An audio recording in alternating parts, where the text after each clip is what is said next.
Bonjour et bienvenue à ce télésommet 2017, Réinventer la gestion, comment devenir notre meilleur potentiel d'avenir pour co-construire demain. Ce télésommet a pour objectif de vous faire découvrir différentes façons de percevoir, de penser et d'exercer la gestion qui soient rassembleuses, stimulantes, valorisantes, propices à l'amélioration continue et à l'innovation et qui permettent de résoudre des situations complexes et de bâtir ensemble un avenir durable et responsable. Je me présente, mon nom est Marie Côté, je suis fondatrice de la gestion réinventée, consultante en développement et transformation des organisations, coach et facilitatrice de groupes de co-développement professionnel et d'apprentissage dans l'action. Je suis aussi auteure du livre La gestion réinventée, l'avenir est entre vos mains, paru aux éditions JFD en 2016 et préfacé par Céline Bareil, professeure titulaire à HEC Montréal. Sans plus tarder, il me fait grand plaisir de vous faire découvrir un de nos invités du Télésommet 2017. Je vous souhaite un très bon visionnement. Aujourd'hui, il me fait grand plaisir d'accueillir M. Olivier Zara. Olivier est consultant et formateur. Sa mission est de booster l'intelligence collective des organisations grâce aux réseaux sociaux d'entreprise. Franco-canadien, pionnier du management de l'intelligence collective, puis du personal branding.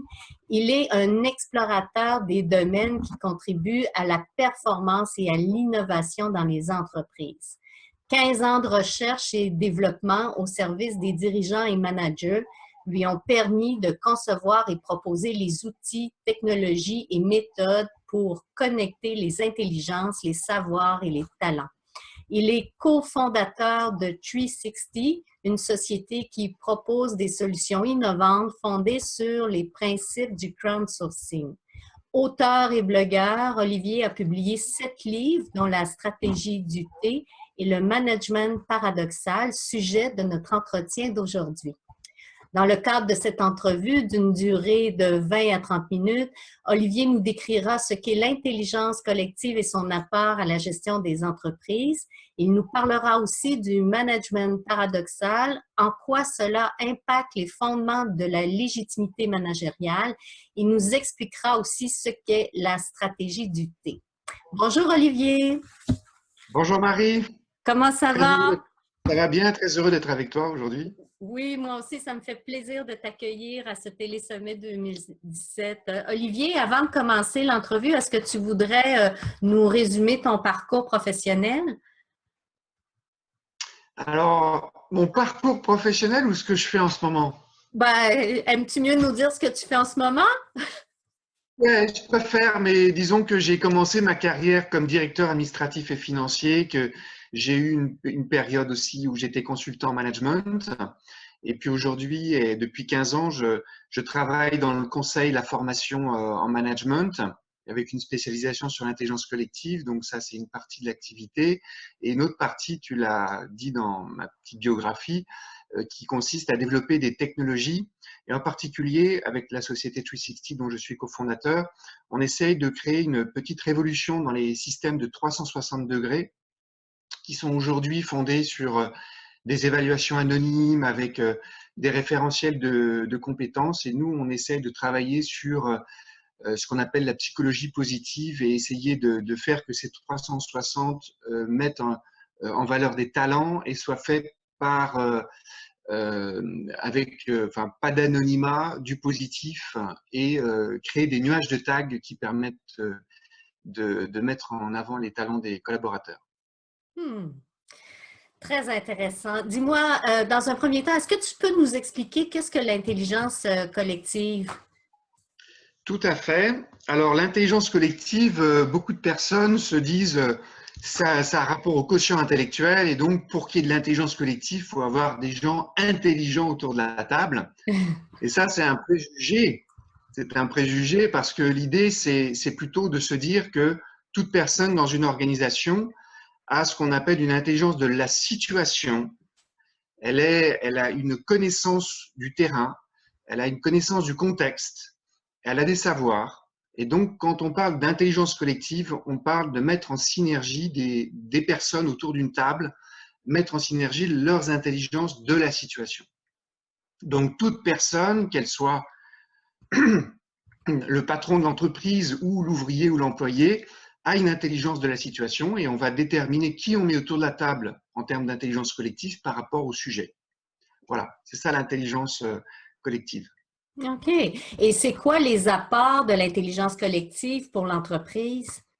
Alors, là, on n'utilise pas, on n'a pas besoin tout le temps de l'intelligence collective. L'intelligence collective, elle est utile dans un certain nombre de situations qui sont complexes. Et là, on est obligé de distinguer en fait deux termes compliqués et complexes. Et dans le langage courant, on utilise vraiment l'un pour l'autre. Quand on dit compliqué, ça veut dire que c'est dur, et complexe, c'est très dur. Mais derrière ces termes-là, il y a vraiment, je dirais, une science en fait qu'on appelle la complexité. Et donc, le compliqué, pour faire simple, là c'est un jeu de mots facile. Le compliqué, c'est en fait des éléments différents mais de même nature, un peu comme un avion. Il y a des pièces de métal qui sont différentes, mais c'est du métal, c'est de même nature. Et avec du temps et de l'expertise, on va être capable de gérer des situations compliquées. En gros, on va mettre des experts, on va leur donner du temps et ils vont être capables de gérer une situation compliquée. Quand on est dans la complexité, là, on passe dans une autre dimension dans laquelle non seulement il y a des éléments différents, mais également des éléments de nature différente. Donc, par exemple, l'entreprise est complexe, le cerveau est complexe. Pourquoi? Parce que l'entreprise, il y a des éléments qui sont les ressources humaines, la finance, le marketing, la technologie, le réglementaire, etc. Et donc, par exemple, si je veux mettre en place un réseau social d'entreprise dans une organisation, eh bien, je vais impacter les ressources humaines, je vais impacter la finance, je vais impacter la stratégie, la marque employeur, je vais impacter beaucoup de dimensions qui sont différentes et de nature différente. Donc, ce qui caractérise la complexité, c'est l'imprévisibilité et l'incertitude. Et donc, par exemple, il y a un certain nombre moi j'appelle ça des pages blanches, de situations complexes dans une organisation. Par exemple, la stratégie.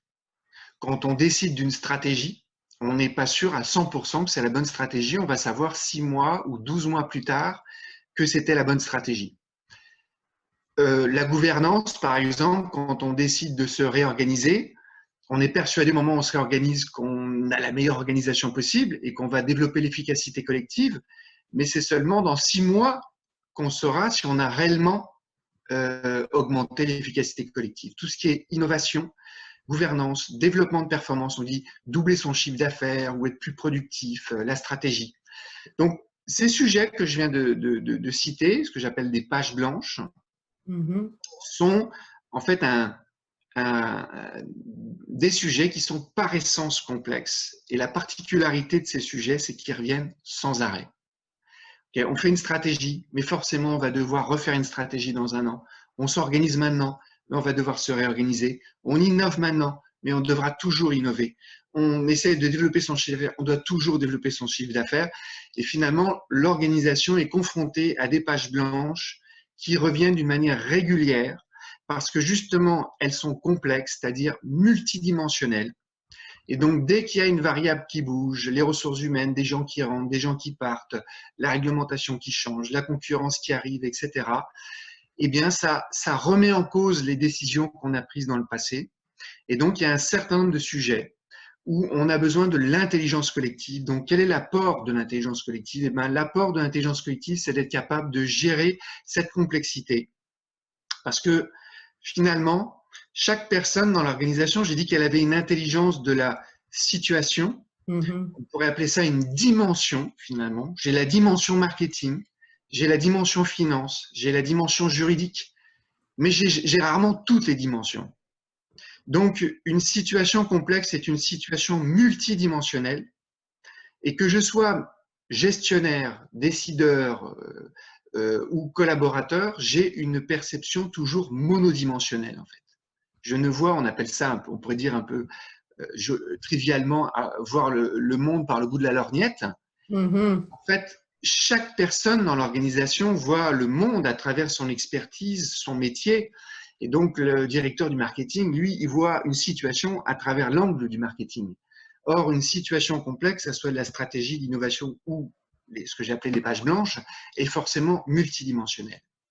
Donc, ce qu'apporte l'intelligence collective, c'est une capacité à mieux gérer la complexité parce qu'on va mettre autour de la table des personnes qui ont l'intelligence de chacune des dimensions qui fait partie de la situation.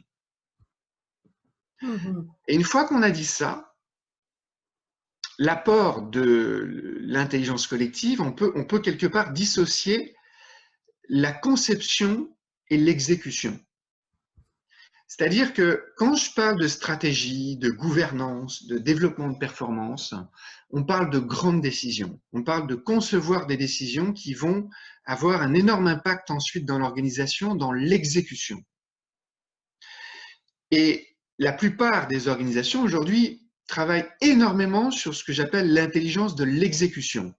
Alors, on va parler de lean management, on va mettre en place de l'holacratie pour ceux qui connaissent, on va mettre de l'amélioration continue et on va faire ce que j'appelle mettre en place tout un tas de méthodes pour courir le plus vite possible. L'intelligence collective, elle est là pour développer non pas l'intelligence de l'exécution, courir vite, mais l'intelligence de la conception. Parce que les situations complexes sont des grandes décisions et on a besoin, pour bien gérer la complexité, d'avoir de l'intelligence collective pour ne pas oublier une dimension, pour avoir une perception multidimensionnelle d'une situation multidimensionnelle. Parce que sinon, on tombe dans le syndrome de la tour d'ivoire, avec le décideur, peu importe s'il est tout en haut de la tour d'ivoire ou au milieu de la tour d'ivoire, qui a une perception forcément monodimensionnelle et qui va l'appliquer sur une situation multidimensionnelle, qui va donc voir qu'un bout de la réalité et qui va donc voir finalement ne pas voir une réalité objective, mais voir une réalité subjective et finalement fictive et finalement être dans une fiction, être dans un rêve, croire qu'il voit toute la réalité alors qu'il n'en voit qu'un bout. Et quand on rêve d'une réalité qui n'existe pas, quand on crée une fiction, après, quand on passe dans l'exécution, ben, le rêve devient un cauchemar. Alors, l'intelligence collective, elle est là pour finalement gérer les risques décisionnels dans la phase de conception, innovation, gouvernance, stratégie, développement de performance. Elle est là pour gérer au mieux les risques décisionnels, parce que dans la complexité, on n'est jamais sûr à 100%, mais on peut très bien être dans des risques énormes ou dans des risques réduits. Et donc, plus on met de gens qui représentent les dimensions autour de la table, plus on réduit les risques. Moins on en met, plus on augmente les risques de se tromper et de dire ben, on s'organise, dans 6 mois on se réorganise, dans 6 mois on se réorganise et on fait ordre, contre-ordre, désordre. Donc finalement, aujourd'hui, les organisations ont une intelligence de l'exécution qui est surdéveloppée avec toutes les techniques d'amélioration continue, de lean management. Alors, elles courent très très vite, ça, il n'y a pas de problème. Mais est-ce qu'elles courent dans la bonne direction ? Et l'intelligence collective, elle est là pour faire qu'on gère les risques décisionnels et qu'on court dans la bonne direction, puis ensuite le plus vite possible. Mais par contre, je voudrais juste clarifier une chose parce que je comprends très bien qu'on a besoin de l'intelligence collective au niveau de la conception pour aller dans la bonne direction. En même temps, quand on fait de l'amélioration continue avec différentes approches, on fait aussi appel dans l'exécution à l'intelligence collective des gens parce qu'on ne veut pas qu'ils travaillent en silo, on veut qu'ils travaillent de façon transversale. Et là, est-ce qu'on appelle encore ça de l'intelligence collective? Non, on appelle ça de l'intelligence collaborative. Ah bon? Oui, et on bascule de ce que j'appelle la réflexion collective à la discussion collective. Et là encore, dans le langage courant, intelligence collective, c'est dès qu'on met 10 personnes autour de la table, on est dans l'intelligence collective. Non, on n'est ni dans l'intelligence collective, ni d'ailleurs dans la décision collective. Alors là, il faut distinguer deux choses. L'intelligence collective, c'est la réflexion collective. Réfléchir, la définition dans le dictionnaire, c'est se poser des questions et chercher des réponses. La discussion collective, c'est partager des idées. Alors, quand on veut gérer la complexité, il faut réfléchir, il ne faut pas discuter. Et réfléchir, ça veut dire commencer une réunion, dans laquelle on va se poser 50 à 100 questions pour bien être sûr qu'on n'a pas oublié une dimension, qu'on a bien vu toutes les interactions entre les dimensions, etc. Pour essayer de comprendre quel est le vrai problème, finalement. Parce que comme c'est complexe, on ne sait jamais si on est en train de réfléchir sur une solution ou sur un problème.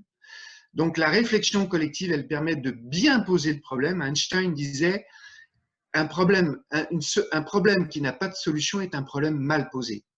Alors quand on ne se pose pas de questions, quand on fonce directement sur la solution, on a des grandes chances de mal poser le problème et donc de réfléchir sur quelque chose qui n'est pas le problème, mais qui est peut-être la solution. Alors voilà, c'est pour ça que intelligence collective, c'est forcément, et donc la question que je pose à ceux qui nous écoutent, c'est quelle est la date de la dernière réunion qu'ils ont organisée? Commencer par 50 à 100 questions avant d'aller chercher des solutions. S'ils ne sont pas capables de donner la date de cette réunion, c'est qu'ils n'ont jamais mobilisé l'intelligence collective. Par contre, ils ont sûrement mobilisé l'intelligence collaborative de collaborer, le labeur. Et donc, le labeur, c'est partager les idées. Et la discussion collective, donc l'intelligence collaborative, discussion collective, est effectivement très utile quand on est dans l'exécution. Quand on essaye de courir très vite, effectivement, c'est intéressant de partager les idées. OK. Ah, c'est beaucoup plus clair. Merci. Et dis-moi, tu parles dans ton livre de management paradoxal. Est-ce que tu peux développer? Tout à fait. Alors, comme je disais tout à l'heure, l'intelligence collective, c'est l'intelligence de la conception et l'intelligence collaborative de l'exécution. On a besoin des deux. On travaille beaucoup sur l'exécution, à mon avis, pas assez sur la conception. Mais du coup, on n'a pas tout le temps besoin d'intelligence collective. Et aujourd'hui, avec ces concepts d'entreprise libérée, on veut supprimer les managers, et puis le command and control, tout ce qui est hiérarchique, est has-been. Moi, je dis non. Le management 2.0 ou 3.0, tout ce qu'on veut, le management de l'intelligence collective, c'est pas le management qui remplace l'existant. C'est quelque chose qui s'ajoute à l'existant. On a besoin encore, dans la phase d'exécution, de fixer des objectifs, de contrôler les résultats. Donc, fixer un objectif commun, contrôler les résultats, contrôle. Donc, on a besoin d'un management hiérarchique, on a besoin de fixer l'objectif et de contrôler, mais on a aussi besoin, à un moment donné, de se mettre dans une autre posture où on se pose des questions, personne ne sait avec certitude ce qu'il faut faire, et donc là, on a besoin d'intelligence collective. Alors, le management paradoxal, c'est tout simplement l'articulation du management de l'intelligence collective avec le management hiérarchique. C'est l'articulation du leadership partagé, où je suis en écoute, je suis le décideur, mais parce que la situation est complexe, je sais que je ne sais pas avec certitude et que personne ne sait avec certitude, avec le leadership charismatique, où j'impulse une direction, je montre où il faut aller, je fixe l'objectif, je contrôle. Et voilà. Donc le management paradoxal, c'est de dire non, non, c'est pas la fin du hiérarchique. Par contre, si vous faites du hiérarchique dans la conception, vous allez partir dans le mur. Et si vous faites de l'intelligence collective dans l'exécution, vous allez aussi partir dans le mur. Alors le paradoxe, il est que toutes les qualités qui font un bon manager hiérarchique sont exactement à l'inverse de ce qui fait un bon manager de l'intelligence collective. Alors il faut être capable de deux choses. D'abord, de distinguer le compliqué et le complexe, les pages blanches dont je parlais et l'exécution des pages blanches, et donc d'être capable de se dire la situation est complexe, je dois changer de mode de management.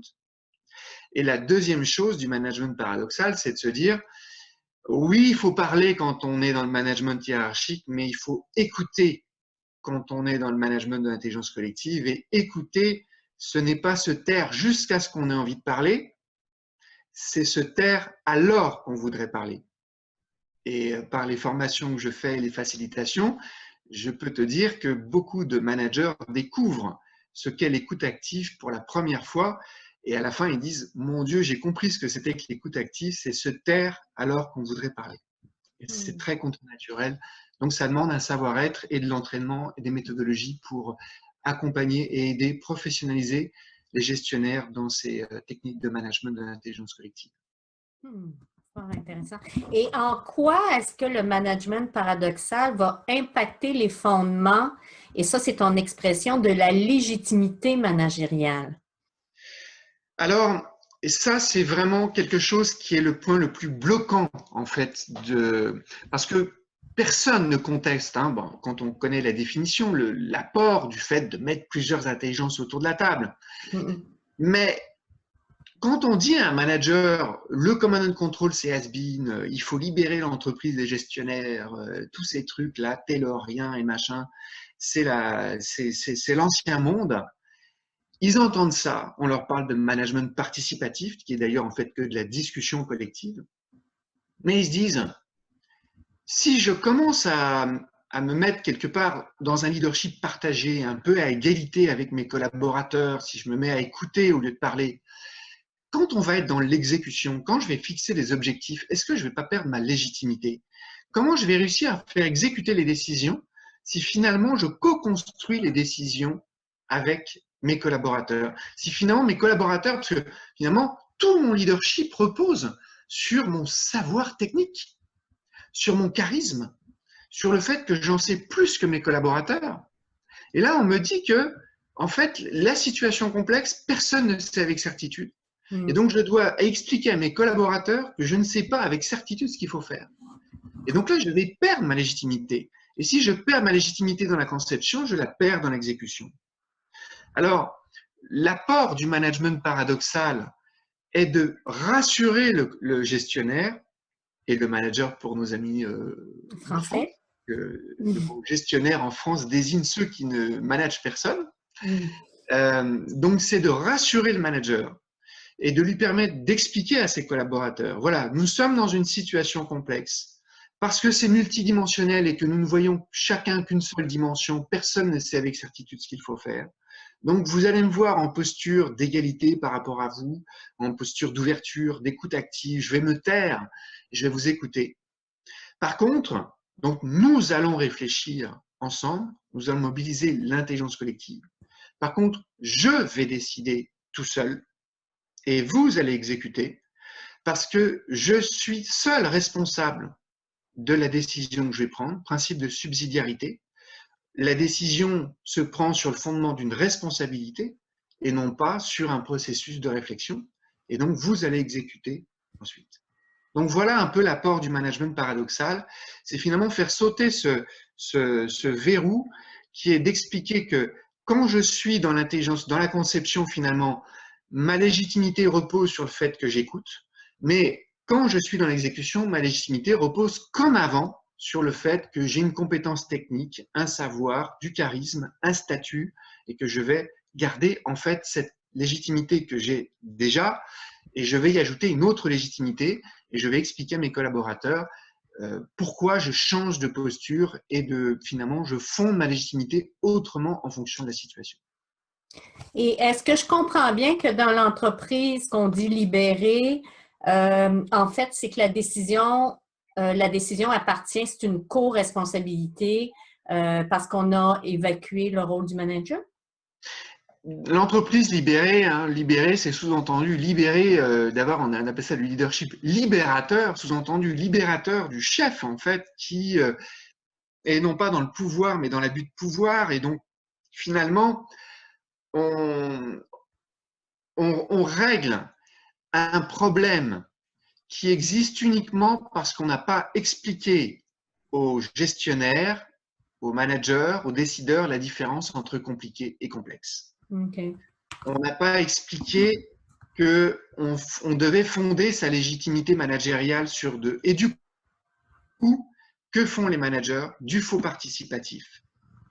Ils font du management incantatoire, gesticulatoire. Ils prennent des décisions avec le bout de la lorgnette dans leur tour d'ivoire, des décisions qui sont inapplicables, qui transforment le rêve, la fiction en cauchemar. Mm.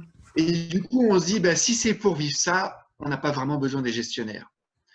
Alors que le problème, c'est pas de libérer l'entreprise des gestionnaires, c'est de leur expliquer qu'on a besoin qu'ils mobilisent l'intelligence collective pour gérer et être dans l'excellence décisionnelle dans la phase de conception et qu'ils soient dans le command and control et donc dans l'excellence opérationnelle dans la phase d'exécution. C'est très clair. Voilà. L'explication est très claire. Dis-moi, est-ce que tu pourrais nous expliquer c'est quoi la stratégie du T? Alors, la stratégie du T est liée aux 15 dernières années où j'ai travaillé sur le sujet de l'intelligence collective et où j'ai eu énormément de difficultés à faire rentrer l'intelligence collective dans l'organisation.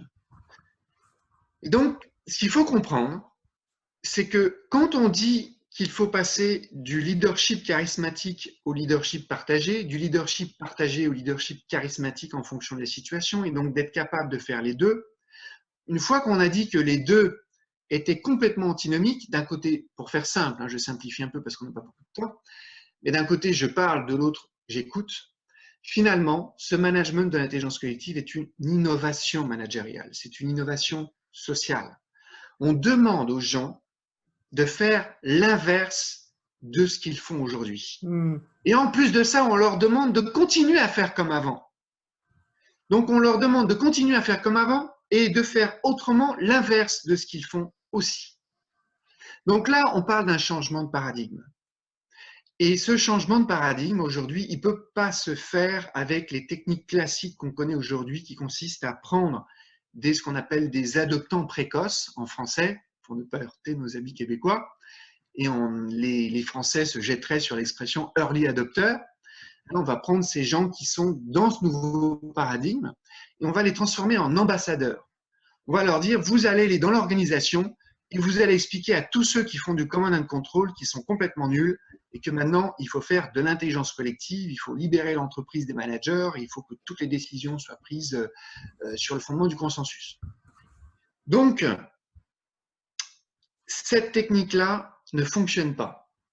Elle va déclencher une Saint-Barthélemy entre les early adopters qui portent ce nouveau paradigme du leadership partagé et les réfractaires qui, eux, considèrent que le management de l'intelligence collective n'est pas une innovation managériale, mais une aberration. Parce que même une crise existentielle pour eux. Parce que ce pourquoi ils sont devenus gestionnaires, leaders, tout ce qu'on veut, c'est pour parler, c'est pas pour écouter. Donc, c'est aussi parce qu'ils étaient reconnus pour ça. Aussi. Alors, la stratégie du T, c'est de se dire, on va prendre les early adopters, les adoptants précoces, mais on ne va pas les transformer en diffuseurs, en ambassadeurs. On va les transformer en infuseurs. C'est-à-dire que on va en fait non pas demander aux adoptants précoces de jouer le fait de faire du prosélytisme et d'aller convaincre le reste de l'organisation, parce qu'en gros, si on regarde la courbe de Gauss d'Everett-Rogers avec 15% d'adoptants précoces, 34% de ce qu'on appelle la majorité précoce, 34% de majorité tardive et 16% de réfractaires, en gros, on a 68% de suiveurs, 16% de réfractaires et 15% de gens qui sont prêts à adopter ces nouvelles pratiques.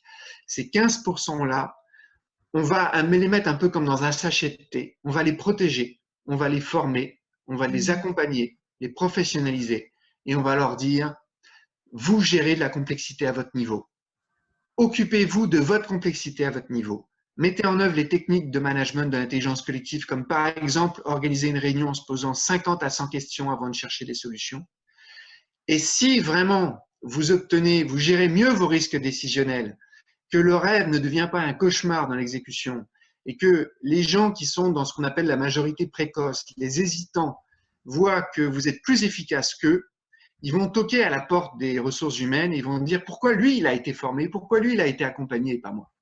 À ce moment-là, il va se passer l'infusion, d'où le terme stratégie du thé, dans lequel, eh bien, petit à petit, par émergence, et non pas dans un plan structuré en disant on va former d'abord parce qu'il faut que la direction soit exemplaire, alors que dans la direction, il y a 1 sur 10 dirigeants, il y en a 1 qui est un early adopter, 1 réfractaire et 8 suiveurs. On va être complètement dans un processus d'émergence où par l'exemplarité, l'expérience, la mise en œuvre, on va faire infuser dans le reste de l'organisation des nouvelles pratiques managériales qui correspondent à un nouveau paradigme. OK. Oh, bon, ben, écoute, je pense que le temps va nous manquer pour aller plus loin dans notre échange, mais vraiment, c'est très intéressant. Olivier, je te remercie beaucoup de nous partager toute cette information-là, toutes ces connaissances que tu as sur l'intelligence collective, le management paradoxal, la stratégie du T. Finalement, on voit que c'est vraiment des moteurs d'agilité, d'innovation puis d'engagement collectif, hein? En tout cas, vraiment, merci beaucoup. Merci, Marie. Olivier, ben pour ceux et celles parmi les participants qui souhaiteraient en connaître davantage sur les réalisations d'Olivier, je vous invite à visiter son site web 360.com. Alors, attention à l'écriture parce que c'est www.3-6ty.com.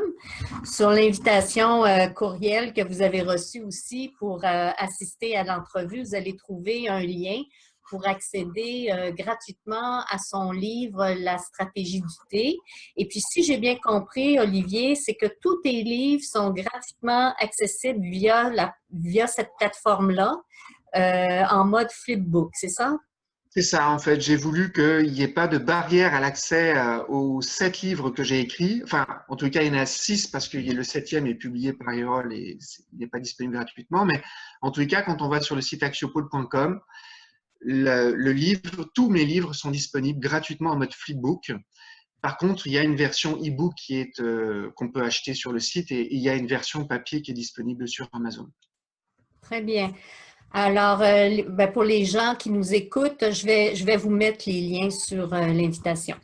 Alors, pour demeurer évidemment informé, échanger, partager entre nous, je vous invite à joindre notre page Facebook, Réinventer la gestion Télésommet 2017. D'ailleurs, Olivier, si le jour où ton entrevue va être diffusée, si tu es intéressé, tu pourras venir nous joindre sur Facebook pour échanger sur le contenu de notre entretien.